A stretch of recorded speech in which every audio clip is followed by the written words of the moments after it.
नमस्कार साथियों, मैं संयम जैन नई ताज़ा न्यूज़ में आपका स्वागत करता हूं। इस वक्त हम मौजूद हैं मॉडल टाउन में पवन प्रॉपर्टीज़ के यहाँ पर और उनसे जानते हैं कि अभी जो फिलहाल सरकार की तरफ से जो कलेक्टर रेट बढ़ाने की जो घोषणा की गई है और उसे लागू कर दिया गया है। आज से कलेक्टर रेट जो है सिस्टम में चढ़ चुके हैं और कल से जो रजिस्ट्रियाँ होंगी वो नए कलेक्टर रेट के हिसाब से होंगी। 25 से 30% तक, कई जगह पर 40% तक जो है कलेक्टर रेट बढ़ा दिए गए हैं। इससे पूरी मार्केट के ऊपर क्या असर होगा, आम आदमी के ऊपर क्या असर होगा, ये जानने के लिए भी पवन प्रॉपर्टी से हमारे साथ मौजूद हैं जो प्रॉपर्टी एक्सपर्ट हैं। उनसे हम जानते हैं कि क्या असर जो है होने वाला है। सरकार की तरफ से जो डिसीजन लिए गए क्या वो लोगों के हिसाब से सही है और जो मार्केट रेट जो चल रहे हैं और जो एक्चुअल जो रेट चल रहे हैं प्रॉपर्टीज़ का क्या वो सही है। जो प्रॉपर्टी की मार्केट अभी फिलहाल कैसे चल रही है और इस डिसीजन के बाद उस प्रॉपर्टी मार्केट के ऊपर क्या असर आने वाला है, ये हम सब जानते हैं। तो बताएं सिंगला साहब की जो प्रॉपर्टी जो कलेक्टर रेट जो है सरकार ने बढ़ाए हैं उससे क्या असर जो है प्रॉपर्टी मार्केट में होने जा रहा है। देखो जी, मार्केट को देखते हुए जो आज मार्केट का ट्रेंड है हिसार में, उसको देखते हुए जो रेट बढ़ाए हैं, एक बार तो आम आदमी की जेब पे बोझ पड़ेगा, पर कई हद तक ठीक भी है। क्यों, काफ़ी शायद 2 सालों से रेट सरकार ने बढ़ाई भी नहीं थे, पर कुछ एक जगह काफ़ी ज़्यादा बढ़ा दिए। जैसे 35, 40% तक रेट बढ़ाए गए हैं। अर्बन स्टेट में कमर्शियल का ₹1,00,000 गज का कर दिया गया है और रेजिडेंशियल का जहाँ 26,000 रुपये था वो सीधा 35,000 रुपये कर दिया। 9,000 रुपये का इंक्रीमेंट। इसको देखते हुए एक बार आम आदमी की जेब पे तो बोझ पड़ेगा। जो आज हाल फिलहाल में डील्स हुई हैं उनको देखते हुए अगर हम एक तारीख से जो दिसंबर से रेट बढ़े हैं उन पे स्टाम्प ड्यूटी बढ़ेगी, तो उनको देखा जाएगा डील्स को कैसे टैकल किया जाएगा, मैच्योर किया जाएगा। मार्केट के ऊपर कितना असर आएगा? जो मतलब जो मार्केट अभी पीछे कुछ टाइम से स्लो भी चल रही है, मतलब बहुत ज़्यादा मतलब रिस्पांस नहीं है मार्केट का। एक्चुअल बायर काफ़ी थोड़ा कम हुआ है, पर लेकिन इस चीज़ से क्या और मार्केट स्लो होगी? नहीं, मार्केट स्लो तो नहीं है, वे तो थोड़ा बहुत मार्केट डाउन भी नहीं जाएगी, मुझे नहीं लगता। बाकी थोड़ा बहुत फर्क पड़ सकता है, पर आज की ट्रेंड को देखते हुए जो ऑक्शंस में रेट जा रहे हैं, कमर्शियल के 3-3 लाख रुपए गज हुड्डा सरकारी, ये हुड्डा डिपार्टमेंट बेच रहा है ऑक्शन में, तो उसको देखते हुए ₹1,00,000 गज तो बहुत ज़्यादा नहीं है कलेक्टर रेट। तो मुझे नहीं लगता कि मार्केट इस वजह से स्लो जाएगी।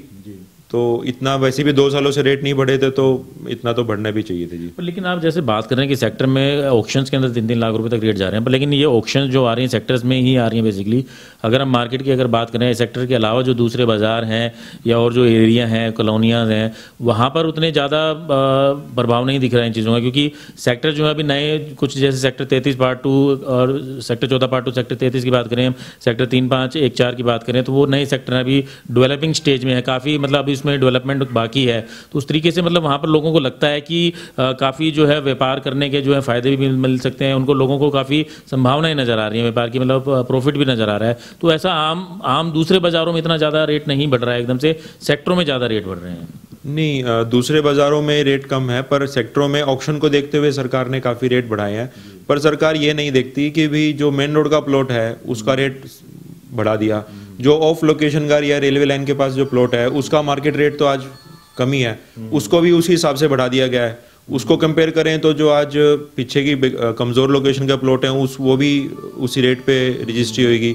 तो इसको देखते हुए जो कमज़ोर लोकेशन के प्लॉट हैं उस पर काफ़ी फ़र्क पड़ेगा। तो मतलब सरकार ने ये नहीं देखा कि लोकेशन के हिसाब से, आपकी कहना है कि लोकेशन के हिसाब से रेट बढ़ाए जाने चाहिए, क्योंकि कुछ लोकेशन ऐसी होती हैं जहाँ पर हम अगर बात करते हैं प्रॉपर्टी की डिमांड कम होती है और कुछ लोकेशन पे प्रॉपर्टी की डिमांड ज़्यादा रहती है, तो उस हिसाब से सरकार को बढ़ाया जाना चाहिए। लेकिन अब जैसा आपने खुद भी कहा कि 3 लाख रुपये तक जो है ऑक्शन के रेट पहुँच जाते हैं, तो ऐसे में अगर हो सकता है कि सरकार ने एवरेज करके 1 लाख रुपए के हिसाब से पहुंचा दिया कि भाई चाहे वो कम डिमांड वाला लोकेशन, क्योंकि 1 लाख से कम तो कहीं भी रेट हो ही नहीं सकता है। नहीं, वो एकदम से मान के चलो, जैसे अर्बन स्टेट में आज 80,000 रुपये का कमर्शियल का रेट है, वो सीधा ₹1,00,000 कर दिया। वो थोड़ा थोड़ा बढ़ा के अगर करते तो एकदम से आम आदमी की जेब पे बोझ नहीं पड़ता। तो आप लोगों की तरफ से एक डिमांड भी की गई थी, प्रॉपर्टी डीलर्स एसोसिएशन की तरफ से डिमांड भी की गई थी कि जो प्रॉपर्टी रेट है वो 1 अप्रैल से बढ़ाए जाएं, लेकिन सरकार की तरफ से दिसंबर से ही इसे लागू कर दिया गया। हाँ, हमारे कार्रवाई प्रधान हैं प्रवीण जैन जी, तो उन्होंने सीएम साहब से दरख्वास्त करी थी कि भी कलेक्टरेट 1 अप्रैल से लागू करे जाएं, पर उन्होंने आश्वासन भी दिया था कि भी हम 1 अप्रैल से लागू करेंगे। पर वो आज पता चला तहसील में कि भी आज से ही अपडेट सॉफ्टवेयर में कर दिया गया है, तो वो कल से ही नए लागू होंगे। पर हमने दरख्वास्त करी थी सीएम साहब से, पर वो देखो वो तो अधिकारी के ऊपर है कि भी वो मानते हैं नहीं मानते। तो मोटा मोटी अगर हम बात करें तो मुख्य इलाकों की अगर हम बात करें तो कौन कौन से इलाकों में कितना जो है रेट कमर्शियल और रेजिडेंशियल बढ़े हैं? जैसे अर्बन स्टेट की बात करें तो 79,000 रुपये था कमर्शियल का वो सीधा ₹1,00,000 कर दिया गया है। रेजिडेंशियल का 26,000 रुपये था, वो सीधा 35,000 रुपये कर दिया गया है। तो ऐसे ही सेक्टर 3 में, सेक्टर 5 में भी 90,000 रुपये कलेक्टर रेट कमर्शियल का कर दिया गया है। हर जगह ये मान के चलिए 35% के एवरेज में कलेक्टर रेट बढ़ाए गए हैं। सेक्टर 9 वगैरह की हम रेजिडेंशियल की बात करें 21,000 से 30,000 शिकायत किए गए हैं, तो काफ़ी 40% से भी ज़्यादा करें वो हाँ, कुछ जगह 40-45% के बीच में भी कलेक्टर रेट बढ़ाए गए। जैसे 9 वगैरह में 21 से सीधा 30,000 रुपये, 9,000 रुपये गज के हिसाब से बढ़ाए गए हैं, वो काफ़ी ज़्यादा हैं। और मेरी एक दरख्वास्त और है कि भी सिर्फ रेजिडेंशियल और कमर्शियल कलेक्टरेट्स होते हैं, इंस्टीट्यूशनल कलेक्टरेट्स होने चाहिए। जैसे नर्सिंग होम हो गया या फिर कोई क्लिनिक साइट होगी, उसका कलेक्टरेट भी कमर्शियल के कलेक्टरेट से ही काउंट होता है। उसका कलेक्टरेट बल्कि रेजिडेंशियल से भी कम होना चाहिए।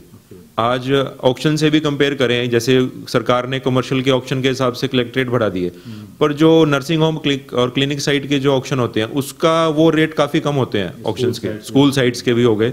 तो उसका कलेक्टरेट एक अलग से तय करना चाहिए सरकार को, जो रेजिडेंशियल से भी कम होना चाहिए, क्योंकि वो आप सरकार खुद देखे कि भी ऑक्शन में वो क्या रेट बेच रहे हैं, तो उसी हिसाब से उनका कलेक्टरेट जो बूथ या फिर एससीओ की है उसी हिसाब से कर दिया, उसका काफ़ी कम होना चाहिए। क्योंकि मतलब वो काफ़ी बड़ा एरिया भी हो जाता है और मतलब काफ़ी मतलब वो उस तरीके से कमर्शलाइज चीज़ नहीं है। अच्छा, दूसरे अगर हम बात करें जो ग्रुप हाउसिंग्स की है, तो ग्रुप हाउसिंग्स में भी सेम ही रहते हैं रेट जो है, तो क्या उसके भी अंदर भी कोई फ़र्क होना चाहिए? नहीं, फ़र्क बिल्कुल होना चाहिए। इन्होंने तो सिर्फ रेजिडेंशियल और कमर्शियल के 2 रेट कर दिए। इस बार जो लिस्ट आई है उसमें नर्सिंग होम का भी रेट आया, पर वो कमर्शियल वाला ही रखा हुआ है। नर्सिंग होम का जो ये सारे nursing home, school site, group housing को तो नहीं कमर्शियल में काउंट कर सकते, पर ये सबको ना एक अलग से कलेक्टरेट होना चाहिए जो इंस्टीट्यूशनल के हिसाब से होना चाहिए, वो रेजिडेंशियल से भी कम होना चाहिए। मतलब कहने का मतलब ये है कि सिंगला साहब का ये कहना चाह रहे हैं कि सरकार पुराने ढर्रे पर ही चल रही है, सिर्फ रेजिडेंशियल और कमर्शियल जो कलेक्टर रेट हैं वही एक कैटेगरी बनाई गई है, 2 कैटेगरीज बनाई गई हैं। इसके अलावा जो है कैटेगरीज होनी चाहिए, इंस्टीट्यूशनल कलेक्टर रेट की एक कैटेगरी होनी चाहिए जिसके अंदर नर्सिंग होम, हॉस्पिटल, स्कूल्स और ग्रुप हाउसिंग एक अलग से कैटेगरी बनाई जानी चाहिए, ताकि उसके हिसाब से जो रेट्स उसके चल रहे हैं उसके हिसाब से जो है कलेक्टर रेट होने चाहिए, ताकि जो अतिरिक्त बोझ जो है यूज़र एंड यूज़र के ऊपर ना पड़े। और इसके अलावा बताना चाहेंगे कि पर कल से जो है 2 दिसंबर आज है, 3 दिसंबर से जो है नए कलेक्टर रेट जो है लागू कर दिए गए हैं हरियाणा में। जो अब नई रजिस्ट्रियाँ होंगी नए कलेक्टर रेट के हिसाब से होंगी। आपने देखा भी, सुना भी और पढ़ा भी कि 30 नवंबर तक जो है जो रजिस्ट्री करवाने के लिए लोगों की रात तक लाइन लगी रही, क्योंकि 20% से 15% से लेकर 40-45% तक जो है स्टाम्प ड्यूटी जो है एक्स्ट्रा पे ना करनी पड़े। इसलिए जो है तत्काल में लेकर भी जो है लोगों ने लाइन में लग कर जो है अपनी रजिस्ट्रियाँ करवाई हैं, जिस वजह से ताकि उनको एक्स्ट्रा रेट ना देना पड़े। मैं संयम जैन, कैमरामैन अशोक के साथ, नई ताज़ा न्यूज़, हिसार।